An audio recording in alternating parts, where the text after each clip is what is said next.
Welcome back guys. काफ़ी सारी videos के अंदर लोगों के सबसे बड़े क्वेश्चन रहते हैं कि यार हमारा अभी पीआर का फाइल कैसे लगाए, राइट। सबको पता है गवर्नमेंट ने किस तरीके के रूल्स एंड रेगुलेशंस निकाले हैं एंड कितना डिफिकल्ट हो गया है।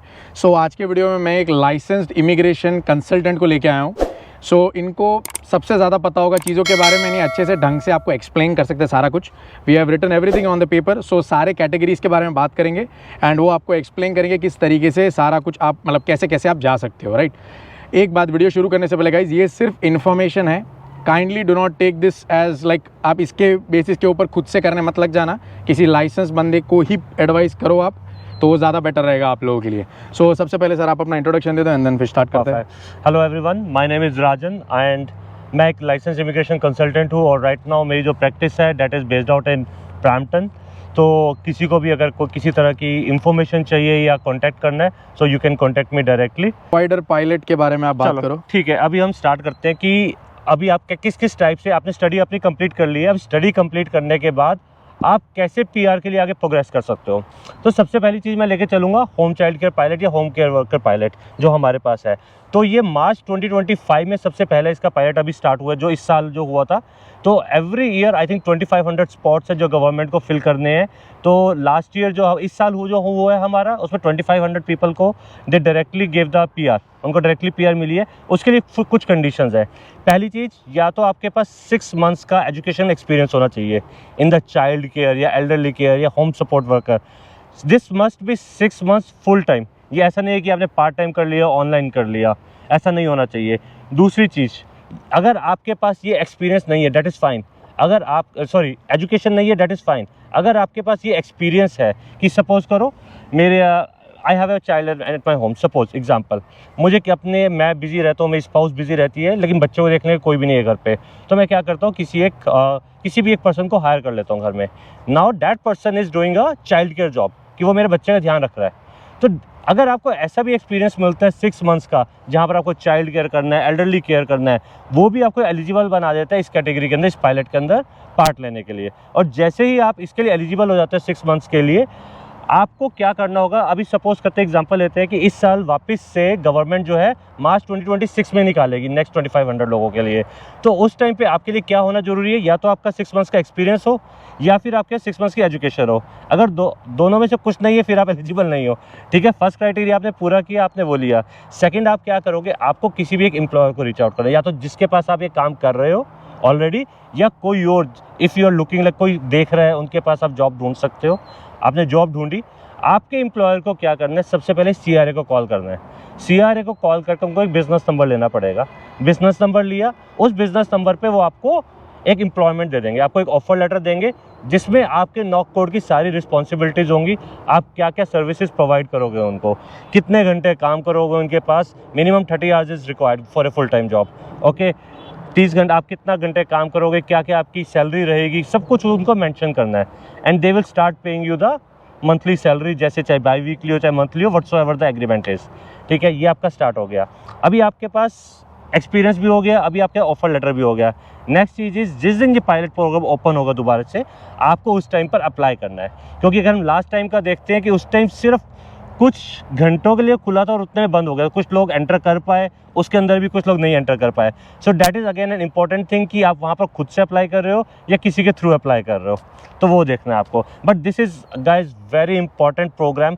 अगर आपको 6 मंथ्स का एक्सपीरियंस है, आप ले सकते हो इसके अंदर, तो आपको एक अच्छा रास्ता है आपको पीआर लेने के लिए। एक बहुत इंपॉर्टेंट चीज़, इसके अंदर ऐसा कुछ भी नहीं है कि आपने इस पर्टिकुलर फील्ड के अंदर स्टडी किया है। एनीवन जिसके पास कैनेडियन लेवल डिप्लोमा है is eligible for this programme. तो this is the best thing कि सबको, किसी को भी अगर आगे जाना है और पीआर लेनी है, फास्टर राउट जो है। तो ये जो प्रोग्राम इन्होंने बोला वो मैं स्क्रीन पे दे दूंगा। अगर आप आने वाले हो या आने का सोच रहे हो कनाडा, तो मेक श्योर इसको कंसिडरेशन में लेना, बिकॉज ये बड़ा हेल्प करेगा, बहुत हेल्पफुल रहेगा ये, राइट। उसके बाद होम सपोर्ट वर्कर पायलट। सो ये होम सपोर्ट वर्कर पायलट और चाइल्ड केयर पायलट बेसिकली एक साथ ही है। इन दोनों को मिला के 2500 सीट्स हैं। तो it is the same thing. Home support worker में जैसे आपका एल्डरली केयर है, क्योंकि किसी के घर में एक सीनियर है जिसको अपना डेली रूटीन के लिए किसी की हेल्प चाहिए, चाहे वो बेड एंड बेदिंग के लिए चाहिए, चाहे उनके डेली रूटीन के लिए, चाहे मेडिसिन के किसी भी चीज़ के लिए उनको सपोर्ट के लिए चाहिए, तो वो के अंदर आ जाता है। मल्टीपल जॉब बहुत सी चीज़ें हैं इसके अंदर। अगर आप उसके अंदर आप इनके लिंक पे जाओगे तो आपको बहुत डिटेल में दिया हुआ है कि क्या क्या आप किस किस टाइप की जॉब्स है नॉक कोड के अंदर, तो it will be very easy for you to like understand. Canada.ca की वेबसाइट पे मिलेगा। कनाडा आप सिंपल आपको ये डालना है home child care pilot, that's it, okay, simple. ठीक है। फिर अपनी जो मेन पीआर पाथवेज जो स्टूडेंट्स के लिए होते हैं उनके बारे में बात करेंगे, जो express entry category based draw. ठीक है, चलो अभी हमारा होम चाइल्ड केयर पायलट हो गए, ये आपका फर्स्ट राउट था यहाँ पर पीआर लेने का। सेकंड राउट आता है कैटेगरी बेस्ड ड्रॉज। आजकल क्या हो गया कि अगर आप देखोगे एक्सप्रेस एंट्री को, जनरल ड्रॉज आपके बहुत कम निकल रहे हैं।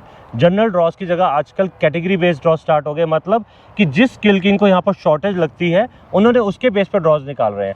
और स्पेसिफिकली अभी गवर्नमेंट ने एक अपना पूरा का पूरा कैटेगरी बेस्ड ड्रॉ का एक अलग से पेज ही क्रिएट कर दिया है, जिसके अंदर आपको डिफरेंट टाइप की कैटेगरीज दिखेगी, जैसे हेल्थ केयर, एजुकेशन, ट्रेड्स, उसके बाद आपका हो गया फ्रेंच वर्कर्स हो गए। तो ये डिफरेंट टाइप की कैटेगरीज है जिसके अंदर आप एलिजिबल हो सकते हो। मैं एक छोटा सा एग्जांपल लेता हूँ। एक तो फ्रेंच का ही हो गया, फ्रेंच का ड्रॉ अगर हम देखें लास्ट टाइम जो बहुत कम उस पे आ रहा है, CRS स्कोर पे आ रहा है। तो अगर आप लोग CLB 7 अगर अचीव कर सकते हो फ्रेंच के अंदर, so it's a very easy pathway to get a PR।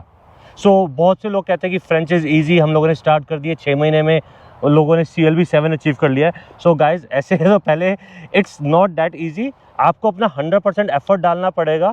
कि आप एक स्टार्टिंग से just like a baby you are going to start a new language, आप सीखने जाओगे तो आपको अपना 100 जितना आप कॉलेज में पढ़ाई कर रहे हो, जॉब कर रहे हो, उसके बाद आपको उतना ही एफर्ट डालना पड़ेगा ताकि आप CLB 7 लेके आ सको। तो but it's definitely for next 5 years at least this is a good pathway to get a PR as soon as possible. उसके बाद देखो कुछ लोग होते हैं जो इंडिया में जिनके पास स्कूल का एक्सपीरियंस है। सपोज करो किसी ने यहाँ पर आने से पहले क्या किया है, स्कूल में 6 months की टीचिंग की है या वन ईयर की टीचिंग की है। और ये टीचिंग जो है ना जय भाई की किसी भी तरह से हो सकती है, चाहे वो किंडरगार्टन की हो, प्राइमरी स्कूल, सेकेंडरी स्कूल, किसी भी तरह की टीचिंग हो सकती है। Even teaching assistants are also eligible. आपके पास 6 months का एक्सपीरियंस होना चाहिए, CLB 7 होना चाहिए आपका आईलेट्स स्कोर, जो आपको एलिजिबल बना देता है सीधा एक्सप्रेस एंट्री के पाथवे के लिए। तो that is an another thing कि कर सकते हो। उसके बाद हम बात करते हैं हेल्थ केयर के अंदर। इसके अंदर अभी हेल्थ केयर में क्या होता है कि आपने सपोज करो एजुकेशन कंप्लीट कर ली है कनाडा में आके, अगर आपको किसी भी तरह से फार्मेसी टेक्नीशियन, फार्मेसी असिस्टेंट, कोई ऐसी जिसमें आपको एक्चुअल में फार्मेसी की जॉब आपने चाहे आपको स्टडी भी नहीं की हुई, लेकिन क्या होता है ये पोजीशंस कुछ ऐसी होती है जो मोस्टली कस्टमर रिलेटेड होती है कि आप आगे फ्रंट एंड पे कस्टमर को सपोर्ट कर रहे हो। अगर ऐसी आपको कोई जॉब मिलती है और आपको 6 months का एक्सपीरियंस हो जाता है उसके अंदर, तो आप स्टिल उस कैटेगरी बेस्ड ड्रॉज के अंदर एलिजिबल हो जाते हो। तो इस टाइप की कुछ कैटेगरीज हैं जो आपको सिर्फ गूगल पर डालना कैटेगरी बेस्ड ड्रॉज, और CA Canada.ca के लिंक पे आपको पूरा पेज ओपन हो जाएगा। उसके बाद अपना CEC एक्सप्रेस एंट्री वाले बात करते हैं। देखो अभी हमने पहले बात कर ली होम चाइल्ड केयर की, हमने कैटेगरी बेस्ड ड्रॉज की बात कर ली। अभी नेक्स्ट जो आप लोग एलिजिबल होते हो that is Canadian experience class हम बोलते हैं। अभी क्या होता है कि आपने अपना एजुकेशन कंप्लीट किया, आपने PGWP लगाया।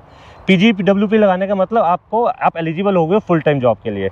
जैसे ही आपने 1 year का फुल टाइम एक्सपीरियंस ले लिया, ठीक है, 1 year फुल टाइम एक्सपीरियंस, अभी CEC के अंदर क्या है, ये आपका पार्ट टाइम एक्सपीरियंस भी हो सकता है, ये आपका फुल टाइम एक्सपीरियंस भी हो सकता है। और सबसे अच्छी बात इसके अंदर क्या है कि आज तो आपकी सपोज करो जॉब Tier 2 में है, कल को आपको Tier 1 में मिल जाती है, कल को आपको Tier 3 में मिल जाती है।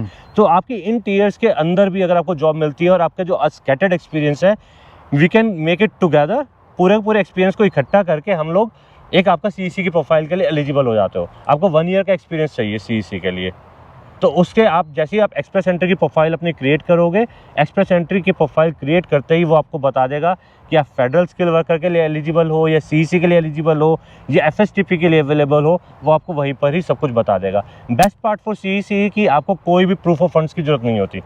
इट इज़ ऑलवेज रिकमेंडेड कि आप प्रूफ ऑफ फंड्स दिखाओ, बट CEC के अंदर आपको किसी भी तरह का ऐसा नहीं दिखाना कि आपके बैंक अकाउंट में कितने रुपए पड़े हैं या क्या आप अपने आपको मैनेज कर सकते हो, नहीं कर सकते हो। So this is the another thing, but इसके लिए आपको एटलीस्ट 1 year का आपको कैनेडियन एक्सपीरियंस चाहिए। तो Tier 1, Tier 2, Tier 3 में जो भी जॉब 0, 1, 2, 3 में जो भी जॉब करेगा, राइट। तो और कोई ऐसा नहीं है कि आज मेरी Tier 2 में है तो कल मेरी Tier 3 में हो गई तो मैं इम्पैक्ट होगा, नहीं। Okay, that's a simple. तो ये Tier 1, Tier 2, 3 ये भी नेट पे मिल जाएगा आप लोगों को अगर आप सर्च करोगे तो। सिंपल गूगल पर डालना है कैनेडियन एक्सपीरियंस क्लास CEC, आपको canada.ca पे सारी इन्फॉर्मेशन है गाइस। सबसे बेस्ट है, जब भी देखो कोई भी इन्फॉर्मेशन, इंस्टेड ऑफ इधर उधर देखने, गूगल पे डालो और canada.ca का लिंक ओपन करना है। ओके, सो अभी नेक्स्ट जो टॉपिक है वो है PNP, बट ओंटारियो के बेस्ड ही हम बात करेंगे। So yes sir. ठीक है, तो अगर हम ONP की बात करते हैं तो हमारे पास जो ONP के अंदर डिफरेंट स्ट्रीम्स हैं बेसिकली। तो जिस स्ट्रीम की हम अभी बात कर रहे हैं वो है employer job offer international student stream. So इस स्ट्रीम के अंदर बेसिकली क्या है, जिस भी स्टूडेंट ने जो यहाँ पर ओंटारियो में आके पढ़ाई की है, जिसने या तो 1 ईयर का कोर्स किया, 2 ईयर्स का कोर्स किया, दैट इज़ एलिजिबल। तो इसके अंदर बहुत सी जो सबसे बड़ी रिक्वायरमेंट आती है कि आपका एम्प्लॉयर जो है वो आपको सपोर्ट करना चाहिए। ठीक है, अगर एम्प्लॉयर सपोर्ट नहीं कर रहा है then it's like impossible for this stream. Basically अभी लेटेस्ट ही गवर्नमेंट ने कुछ चेंजेस किए हैं। पहले क्या करना होता था, आपको एक फॉर्म आता था, फॉर्म पे आपके एम्प्लॉयर से उसकी सारी डिटेल्स लेनी होती थी बिजनेस की, उसका रिवेन्यू कितना है, उसके पास कैनेडियन एम्प्लॉयज़ कितने हैं जो कि PR या सिटीजन्स हैं, वो सारी चीज़ें आपको लेनी पड़ती थी। लेकिन गवर्नमेंट ने अभी क्या किया है कि एक एम्प्लॉयर का पोर्टल बना दिया है। सबसे पहले एम्प्लॉयर जो है अपने पोर्टल पे जाके लॉगिन करेगा, अपने क्रेडेंशियल्स क्रिएट करेगा, वहाँ पर अपने बिजनेस के बारे में सारी की सारी रिक्वायरमेंट्स देगा। देन वो एक जॉब ऑफ़र क्रिएट करेगा और उस जॉब ऑफ़र पे आपको नॉमिनेट करेगा। जैसे आपने वो जॉब ऑफ़र एक्सेप्ट किया, आप अपनी प्रोफाइल क्रिएट कर सकते हो उसके बाद सिस्टम में। एक बार आपने अपनी प्रोफाइल सिस्टम में क्रिएट कर दी और आपको ITA आ गया, तो उसके बाद आपको और आपके एम्प्लॉयर को कुछ फॉर्म्स भरने होंगे।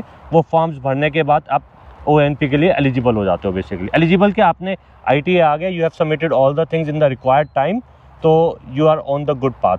सो the thing over here is कि ONP के लिए आपके एम्प्लॉयर्स की जो रिक्वायरमेंट है वो ये है कि आपका एम्प्लॉयर क्या GTA के अंदर है या आउट ऑफ GTA। अगर विद इन GTA है तो उसका एनुअल रिवेन्यू एटलीस्ट $1 मिलियन होना चाहिए। अगर GTA से बाहर है तो उसका एनुअल रिवेन्यू एटलीस्ट $500,000 होना चाहिए। और अगर GTA के अंदर है तो उसके पास एटलीस्ट 5 फुल टाइम एम्प्लॉयज़ होने चाहिए जो कि इधर कैनेडियन सिटीज़न हो या फिर परमानेंट रेजिडेंट हो।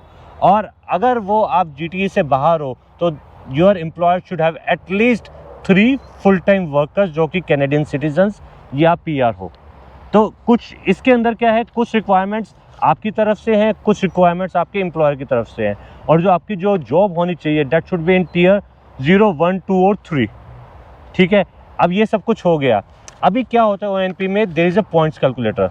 सो आपको क्या करना है, गूगल पे जाना है, टाइप करना है OINP पॉइंट्स कैलकुलेटर। उसके अंदर हर चीज़ बिल्कुल क्लियर लिखी हुई है कि अगर आपका IELTS का स्कोर या आपका लैंग्वेज प्रोफिशिएंसी स्कोर जो है, सपोज करो CLB 7 है, तो उसके कुछ पॉइंट्स हैं। आपने 1 साल का कोर्स किया कनाडा से फ्रॉम ओंटारियो, तो उसके इतने पॉइंट्स हैं। 2 साल के किए, इतने पॉइंट्स हैं। तो उसका एक पूरा पॉइंट्स कैलकुलेटर है। यू कैन सी कि आपके कितने पॉइंट्स बन रहे हैं। और देन जब भी ड्रॉ आएगा तो यू कैन सी कि वेदर लाइक आपने उसका कट ऑफ मैच किया है या नहीं किया है। So this is like international worker stream for, मतलब इंटरनेशनल ग्रेजुएट्स के लिए। उसके बाद ऐसी ही स्ट्रीम है एक, जिन बच्चों ने यहाँ पर मास्टर्स किया है, तो मास्टर्स के लिए एक ऑल टुगेदर डिफरेंट स्ट्रीम है। ऐसे जिन लोगों ने PhD की है उनके लिए भी एक ONP की ऑल टुगेदर डिफरेंट स्ट्रीम है। तो आप लोग सबसे पहले ये देखिए आप किस कैटेगरी के अंदर फिक्स होते हैं। गूगल पर सिंपल टाइप कीजिए ONP स्ट्रीम्स और आपको वो सारी की सारी स्ट्रीम्स दिखा देगा और यू कैन योरसेल्फ सी कि आप किसके लिए एलिजिबल हो। It is very easy. ये जरूर ध्यान रखना है कि आपका जो एक्सपीरियंस है that should be in tier 0, 1 और 2 और 3। ठीक है, एंड आपका जो भी एम्प्लॉयर की रिक्वायरमेंट्स हैं वो फुलफिल होनी बहुत ज़रूरी है इसके लिए। तो ONP का इतना ही था। ONP का इतना ही है, मतलब डिटेल में अगेन हर किसी का इमिग्रेशन का केस डिफरेंट होता है। ठीक है, आपके लिए जो भाई कुछ और हो सकता है। ONP के लिए आप हो सकते हो कि मास्टर स्ट्रीम के लिए एलिजिबल हो, मैं हो सकता हूँ कि मैं उसमें फॉरेन वर्कर स्ट्रीम के लिए एलिजिबल हूँ। तो हर किसी के लिए अलग अलग है। जब भी आप किसी को भी अप्रोच करते हो, किसी भी लॉयर को, इमिग्रेशन कंसल्टेंट को, मेक श्योर आपके पास आपकी सारी की सारी डिटेल्स होनी चाहिए कि कब मैं इंडिया से यहाँ पर मूव हुआ, मेरा इंडिया में से जब मैं मूव हुआ था मेरा एक्चुअल में एक्सपीरियंस कितने टाइम का था, यहाँ पर आके मैंने क्या किया, 1 साल का कोर्स किया, 2 साल का कोर्स किया, उसके बाद मैंने कहाँ पर जॉब ली, मैंने क्या टियर 5 से स्टार्ट किया, मैंने टियर 4 से स्टार्ट किया। आपको एक्चुअल में आपकी डेट्स को मेंटेन करके रखना चाहिए एक डायरी के अंदर, ताकि कभी भी आप किसी को रीच आउट करते हो इट इज़ वेरी ईजी, आपको ही बताने में टाइम नहीं लगेगा और सामने वालों की understanding it will be very easy for them. तो जो अपना टाइम वेस्ट होता है ना इधर उधर का, जो आपसे वो क्वेश्चन करेंगे, अगर आपने एक टाइमलाइन चार्ट बना लिया अपना, सो it's a very easy thing for you and the consultant. तो अभी हम बात करते हैं RCIP के बारे में कि RCIP क्या है। RCIP बेसिकली रूरल कम्युनिटीज़ हैं। IRCC ने अभी ये लेटेस्ट लॉन्च किया है कि जो रूरल कम्युनिटीज़ को थोड़ा सा, उनके पास जो लेबर की शॉर्टेज होती है उनको कैसे वो लोग पूरा करें, तो उसके लिए ये एक स्पेशल प्रोग्राम उन्होंने स्टार्ट किया है, RCIP and FCIP। FCIP basically French के लिए है, डेडिकेटेड फ्रेंच के लिए है, लेकिन RCIP कोई भी उसके लिए एलिजिबल है। तो हमारे ओंटारियो के अंदर 5 हमारी जो है रूरल कम्युनिटीज़ हैं, which is North Bay, Sudbury, Thunder Bay, Timmins and Sault Ste Marie. So ये 5 कम्युनिटीज़ एलिजिबल है। आपको क्या करना है, आपको गूगल पे जाना है, टाइप करना है RCIP, और उसके अंदर आपको जाके देखना है कि एलिजिबल कम्युनिटीज़ कौन सी हैं। जो मैंने आपको 5 नाम बताया है वो सारे आपको देखने हैं। अभी क्या है, हर कम्युनिटी जो है अपने प्रोग्राम को अपने हिसाब से मैनेज करती है। अगर आप उस प्रोग्राम पे जाओगे, सडबरी पे क्लिक करोगे, सडबरी की एक अपनी खुद की एक वेबसाइट है जिस पे उसने अपनी पूरी की पूरी रिक्वायरमेंट्स मेंशन की हैं कि उसके कौन कौन से एम्प्लॉयज़ एलिजिबल हैं उस प्रोग्राम के अंडर, या किसी नए एम्प्लॉयर को अगर रजिस्टर करना है उसके लिए क्या ऑप्शंस है। तो आप वहाँ से देख सकते हो कि who are the eligible employers, जहाँ पर अगर आप जॉब करते हो उसके थ्रू आपका एम्प्लॉयर आपको कम्युनिटी को नॉमिनेट करेगा।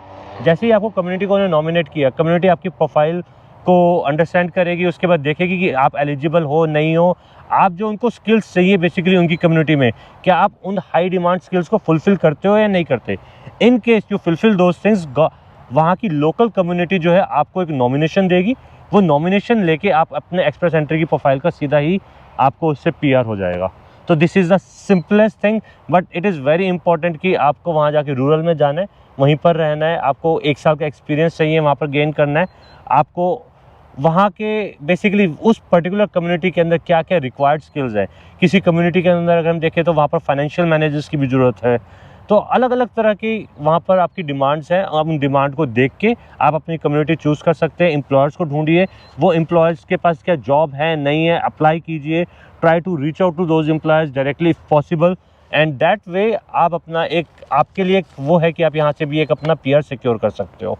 सो मेनली क्या है, the simplest, go to Google, type RCIP, you will find a list of, वहाँ पर गवर्नमेंट canada.ca पे जाएंगे, वहाँ पर आपको RCIP की मतलब कम्युनिटीज़ दिखेंगी। उनकी वेबसाइट पे जाइए, बहुत सी कम्युनिटीज़ के अलग अलग रूल्स हैं। किसी ने अपने प्रोग्राम इंटेक बंद कर दिए हैं, किसी के चल रहे हैं, और क्योंकि बहुत से लोग फ्रॉड भी कर रहे हैं कि मतलब कि अपना सिर्फ जॉब ऑफर लेके वो करना। So government is aware of those things, so don't do any kind of such thing like purchasing a job or something just to in the sake कि हमें PR चाहिए। गोल एथिकली, जिससे कनाडा को भी benefit हो, आपको भी बेनिफिट हो, और कम्युनिटी भी हमारी डेवलप हो। Absolutely right. So main PR pathway for students के बारे में बात करें, 4 थे, राइट। जैसे इन्होंने कहा, एक्सप्रेस एंट्री कैटेगरी बेस्ड हो, CEC, PNP और RCIP। जितना सर एक्सप्लेन कर सकते तो उन्होंने किया है। अगर आपको अभी भी और डिटेल में जाना है तो जैसे हमने कहा, वेबसाइट्स पे जाए और चेक करें। उसके बाद should I move to other province, ये ना जय भाई बहुत मतलब कॉमन क्वेश्चन है मेरे पास ना। हर रोज़ कम से कम 2 फ़ोन आते हैं ऐसे कि मेरा दोस्त मुझे बोल रहा था कि हम उधर जाते हैं, उसके किसी दोस्त ने वहाँ गया, उसको जॉब मिल गई है। सो इस चीज़ में ना सबसे बड़ी प्रॉब्लम क्या है, सपोज़ करो जय भाई ने यहाँ पर ओंटारियो से एजुकेशन की है, आज ये ओंटारियो से एजुकेशन करते हैं तो ये ONP के लिए साथ ही एलिजिबल हो जाते हैं, जो हमने आपको बताया इंटरनेशनल स्टूडेंट स्ट्रीम के अंदर। ठीक है, अगर आप कोई भी PNP हो, उसका सबसे मेन क्या है फंडा कि आप उस प्रोविंस में रुकोगे। आपको अपनी इंटेंशन दिखानी है कि you will stay in that province. अभी आप ओंटारियो से सपोज़ करो बाहर जाते हो तो अपने इंटेंशन लूज़ कर दिया कि आप ओंटारियो में नहीं रुकने वाले, तो सबसे पहले तो आप ओंटारियो के लिए एक टाइप से इनएलिजिबल हो जाते हो, यहाँ से गए। सेकंड थिंग, आप यहाँ से सपोज़ करो आप किसी और प्रोविंस में सस्कैचुअन चले जाते हो फॉर एग्जांपल। आज की डेट में आपने अपना 1 साल या 2 साल यहाँ पर स्पेंड किए, you know very well about Ontario. ठीक है, तो आपको जॉब लेना, किधर जाना चाहिए नहीं जाना चाहिए, you are very very familiar with that thing.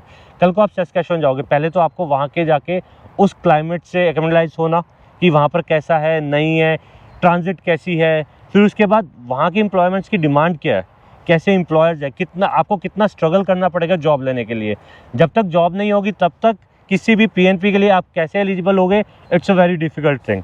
उसके बाद अगर आपने न्यूज़ सुनी होगी कि गवर्नमेंट ने, IRCC ने पहले जितना भी कोटा होता था PNPs का, सपोज करो ओंटारियो के पास फॉर एग्जांपल 20,000 का कोटा था कि 20,000 लोगों को वो नॉमिनेट कर सकती थी, तो उन्होंने उसको स्लैश सीधा ही 50% से कर दिया है कि 20,000 का वो 10,000 रह गया है फॉर एग्जांपल। तो ऐसे ही हर प्रोविंस के साथ हुआ है। तो हर प्रोविंस की अपनी एक डिज़ायर है कि जो मुझे कोटा मिला है, how efficiently I will use that quota, कि जो लोग आए मेरी प्रोविंस में वो लोग यहीं पर रुके, मेरे लोगों को यहाँ पर सपोर्ट करें। तो it is a very important thing कि कहीं भी आप बाहर जा रहे हो, ऐसा ना हो कि आप ओंटारियो से भी हाथ धो बैठो या उधर जाके वहाँ से भी हाथ धो बैठो। सो इट्स अ वाइस वर्सा कि आप किसी और प्रोविंस में आप ओंटारियो मूव हो रहे हो। So take a very cautious decision. मेरे दोस्त ने ये बोला था, मैंने ये बोला, किसी ने यूट्यूब पे बोला, किसी इंस्टाग्राम पे बोला, इट इज़ योर डिसीजन। और मैं आपको 100% सजेस्ट करूँगा किसी ना किसी कंसल्ट जरूर करो इसके लिए, पहले कहीं भी मूव करने से पहले, प्रोविंस चेंज करने से पहले। एब्सोल्युटली एग्री, किसी भी लाइसेंस्ड बंदे को कंसल्ट करना ज़्यादा ज़रूरी है। या सो उसके बाद आता है हमारा my work permit is expiring, what should I do. So आज की डेट में ये सबसे ज़्यादा हो रहा है क्योंकि हम देख रहे हैं कि हमारे ड्रॉज बहुत कम आ रहे हैं। अगर आ भी रहे हैं तो कोई 500 से ऊपर जा रहा है स्कोर या कुछ ऐसा हो रहा है। सो बहुत से बच्चों का वर्क परमिट यहाँ पर ख़त्म हो रहा है। तो सबसे पहली चीज़ तो ये है कि अगर आपका वर्क परमिट ख़त्म हो रहा है, there is nothing negative in that कि आपको कनाडा छोड़ के जाना पड़ रहा है। तो इसको एक तो नेगेटिव सेंस में मत लेना, क्योंकि आपने जो यहाँ पर रह के एक्सपीरियंस गेन किया है, that is a very valuable experience first of all. Second thing, अगर आपको इंडिया वापस जाना पड़ता है किसी भी केस के अंदर, so there are different pathways. So आप सपोज करो आपके पास कोई, जब आप यहाँ पर मूव हुए थे आपके पास कोई भी एक्सपीरियंस नहीं था जब आप यहाँ पर आए इंडिया से, तो ये आपके लिए एक अच्छा चांस है कि आपने यहाँ पर एक्सपीरियंस गेन किया, you are going back to your home country, वहाँ पर जाके वहाँ पर फिर से एक्सपीरियंस ले रहे हो। जब आप इंडिया में भी एक्सपीरियंस लोगे 1 साल का जाके, that will add on to your points. तो उससे एक्चुअल में आपका CRS स्कोर बढ़ेगा। कुछ केसेस में हो सकता है कम हो जाए या उस पर इम्पैक्ट ना आए, क्योंकि एज के अकॉर्डिंग भी फ़र्क पड़ेगा, लेकिन बहुत से केसेस में हम लोगों ने देखा है कि जहाँ पर उस चीज़ का इम्पैक्ट पड़ता है, लोग वापस जाते हैं अपना वहाँ पर डोमेस्टिकली अपने इंडिया कंट्री में जाके एक्सपीरियंस लेते हैं, एंड देन उनका जो CRS स्कोर है वो बहुत अच्छा बन जाता है और उन लोगों को इन्विटेशन आ रहे हैं। अभी वापस से मैं बात करूँगा कैटेगरी बेस्ड ड्रॉज की। सपोज़ करो आपको इंडिया वापस जाना पड़ गया, ठीक है, अभी मेरे पास कैनेडियन एक्सपीरियंस, कैनेडियन एजुकेशन हो गई, कैनेडियन एक्सपीरियंस हो गया, मैं इंडिया जाता हूँ वापस। मैंने बताया था आपको एक एजुकेशन स्ट्रीम है कैटेगरी बेस्ड ड्रॉ के अंदर। आप इंडिया में गए, इंडिया जाके आपने किसी भी स्कूल में जॉब किया। स्कूल में जॉब करना it's very, I don't know how easy to get into a school. आप चाहे वो किंडरगार्टन है, प्राइमरी स्कूल, सेकेंडरी स्कूल, किसी भी तरह की, चाहे वो कंप्यूटर टीचर का ही रोल क्यों ना हो, आप there multiple option, just go to category based draws. वहाँ जाके देखो आप उसके अंदर क्या क्या टाइटल्स एलिजिबल हैं, उसके कॉरस्पॉन्डिंग जॉब लो, 6 मंथ्स का एक्सपीरियंस बनाओ अपना उसके अंदर। 6 मंथ्स का एक्सपीरियंस बनाते ही आप एलिजिबल हो जाते हो कैटेगरी बेस्ड ड्रॉज के लिए। Then again it's a golden opportunity for you if you are back home in your country, कि आप वहाँ से बैठे बैठे भी अपनी PR लगा सकते हो। So nothing bad into it कि going back to home country. But एक चीज़ जरूर ध्यान रखना, बहुत से लोग क्या करते हैं यहाँ पर डमी वर्क परमिट अप्लाई कर देते हैं, जबकि उनके पास ना तो LMI होती है ना कुछ होती है। और आजकल IRCC is very very strict. जो लोग गलत काम कर रहे हैं इस टाइप के, कुछ उनके पास जॉब ऑफर है ही नहीं, ना ही उन्होंने अप्लाई किया हुआ है, फिर भी वो डमी चीज़ें कर रहे हैं, तो ये आपकी एप्लीकेशन को फ्यूचर में ख़राब कर सकता है। अगर IRCC स्ट्रिक्ट हो जाता है और भी ज़्यादा, तो कोई भी कुछ भी ऐसा मत करो। होम कंट्री जाओ, वहाँ पर अपना एक्सपीरियंस गेन करो and then apply for the PR। And most important, अपनी इंग्लिश स्पीकिंग स्किल्स पे बहुत ज़्यादा वर्क करो, जिससे आप अपना स्कोर एक्चुअल में ऊपर ला सकते हो। एब्सोल्युटली। फिर CLB fine, French help. Okay, definitely. अगर किसी का वर्क परमिट एक्सपायर हो रहा है, आज की डेट में पब्लिक पॉलिसी है कि अगर आपके पास फ्रेंच लैंग्वेज में आपने CLB 5 अचीव किया हुआ है इन ऑल स्ट्रीम्स, आप अपने एम्प्लॉयर को रीच आउट करो। एम्प्लॉयर को बोलो कि मेरे पास ये फ्रेंच का एक्सपीरियंस है, I am eligible for this particular public policy. Employer के लिए बहुत ही कम खर्चा है, उसको एक A नंबर लेना होता है और वो एक LMIA एग्जाम्प्ट वर्क परमिट आपके लिए एक पोजीशन दे सकता है आपको। उसको सिर्फ ESDC को रीच आउट करना है, A नंबर लेना है और उसके कॉरस्पॉन्डिंग वो आपको एक जॉब ऑफर लेटर दे देगा। आप उसके बेस पे अपना एक्सटेंशन लगा सकते हो। आज की डेट में it is very easy to stay next 2 to 3 years in country if you know French and you can achieve CLB 5 in it. French के लिए basically TEF and TCF Canada 2 हमारी लैंग्वेजेज हैं, उनकी कैलकुलेशन लिटिल बिट अलग चलती है हमारे IELTS से। तो वो आपको नंबर्स में चलेगा, समवेयर 400 300 उस टाइप की कैटेगरी आपका रेंज आ जाता है उसके अंदर। तो बेसिकली सिंपल है कि जितने जो भी आप कैटेगरी में अप्लाई कर रहे हो आपको फ्रेंच आएगा तो ज़्यादा बेटर, ज़्यादा आएगा, हाँ बेटर है। तो अगर आपने सपोज अगर आप यहाँ पर कनाडा में आज आए हो एज ए स्टूडेंट, आप अपनी जर्नी स्टार्ट कर रहे हो, इट इज़ 100% रिकमेंडेड कि आज से आप अपनी या तो फ्रेंच स्किल्स में काम करना शुरू कर दो। क्योंकि सपोज करो आप 2 साल का आपका कोर्स है, by the end of 2 years आप एटलीस्ट इतने अच्छे हो जाओगे कि आप CLB 5 तो ले ही आओगे और अपनी स्किल्स को और अच्छे से हॉन करके आप CLB 7 तक भी अचीव कर सकते हो। एंड जॉब भी मिल जाएगा। जॉब भी फ्रेंच के लिए तो आपको CRA की जॉब्स है, lot of government jobs that are available, और उसमें ऐसा कोई क्राइटेरिया, बहुत सी जॉब्स में क्राइटेरिया ही नहीं होता कि आप PR होने चाहिए या सिटीजन होने चाहिए।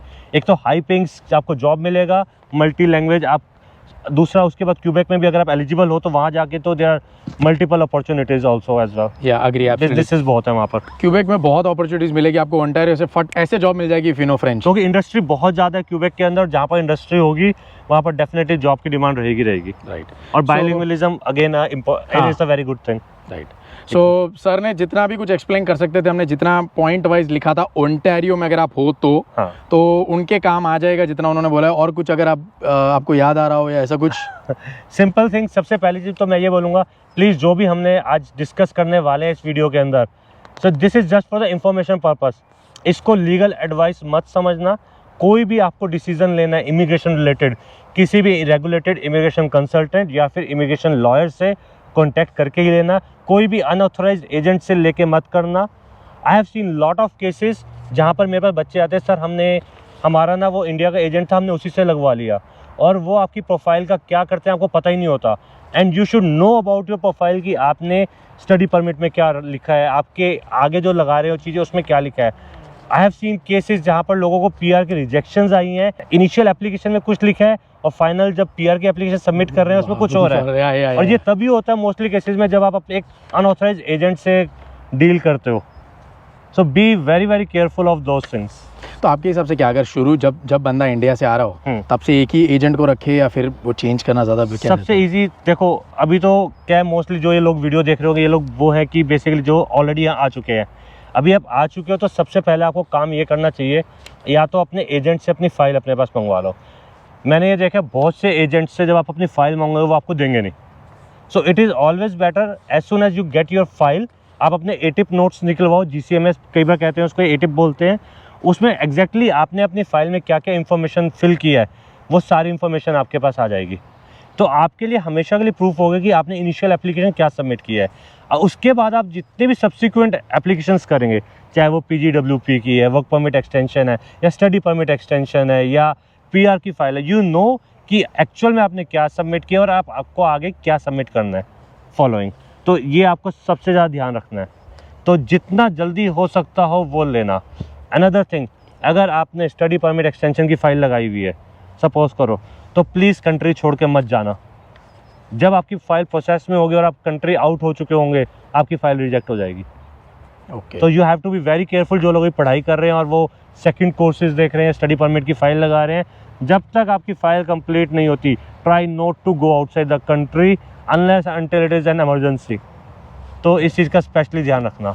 एक्सटेंशन का क्या चल रहा है अभी? Study permit extension work permit easily मिल रहा है? अभी बहुत टाइम लग रहा है। एक्सटेंशन मिल रहा है अगर आप जेन्युइन हो, अगर आप शो कर सकते हो गवर्नमेंट को कि आपने जो आगे पढ़ाई करनी है उसके लिए आपके पास रिक्वायर्ड फंड्स हैं, then there is no issue. आपका इंटेंशन क्लियर होना चाहिए। आपने पहले क्या स्टडी की है, आपने फर्स्ट कोर्स क्या किया है, सेकंड कोर्स क्यों कर रहे हो, क्यों इंपॉर्टेंट है, कैसे है, पहले कोर्स में क्यों। आप अगर तो सेम लाइन्स पे है देन आपको इतना एक्सप्लेन करने की जरूरत नहीं पड़ती। You are actually demanding more things into that. But अगर आप क्रॉस स्ट्रीम जा रहे हो, जैसे आपने पहले तो किया कुछ सप्लाई चेन में, सप्लाई चेन के बाद सीधा PSW में चले जाते हो, सो उधर सप्लाई चेन से it's all together different thing. तो वहाँ पर आपको एक्सप्लेन करना है कि बॉस आपको क्यों नहीं समझ आई ये चीज़, तो आप क्यों उधर जा रहे हो। देन योर एक्सप्लेनेशन लेटर्स और जो आप कहते हैं SOP बोलते हो, वो एक बहुत इंपॉर्टेंट रोल प्ले करती है वहाँ पर उस चीज़ के लिए। थैंक यू सर, आपने टाइम निकाल के इतना सारा कुछ एक्सप्लेन किया। मैं सर के साथ आगे भी कुछ वीडियोस बनाऊंगा। अभी मेरे दिमाग में कुछ टॉपिक्स आए हैं तो फ्यूचर में आई एम श्योर वीडियोस और आएंगे आपको चैनल पे, बिकॉज ही इज़ लाइसेंस। सो ये जो भी इन्फॉर्मेशन देते हैं ऑब्वियसली इनको पता है तभी दे रहे हैं, राइट। सो वो एक अच्छी चीज़ है। सो बाकी थैंक यू सर। एंड अगर कोई भी आपको क्वेश्चंस हो तो कमेंट में कमेंट कर देना, जो भी आपके क्वेश्चंस है वगैरह वगैरह। So sir will reply to as many people as possible, उनको जो भी पता होगा वो चीज़ों के बारे में बताएंगे। एंड अगर आंसर नहीं मिलता आप लोगों को तो आप किसी लीगल बंदे को अप्रोच करें, वहाँ से आप अपनी फाइल आगे ले जा सकते हो। बाकी अगर कोई नए नए टॉपिक्स के बारे में बातचीत करनी है या कुछ ऐसा आपको पूछना है जो एक लाइसेंस्ड इमिग्रेशन कंसल्टेंट बता सकता है, तो प्लीज़ कमेंट में बताना। वो अगर टॉपिक अच्छा है तो मैं सर के साथ और एक वीडियो बना दूंगा वो टॉपिक के ऊपर। सो आशा करता हूँ वीडियो यूजफुल लगा हो, लाइक शेयर कमेंट कर देना। फिर मिलते हैं अगली वीडियो में, तब तक के लिए बाय बाय, टेक केयर।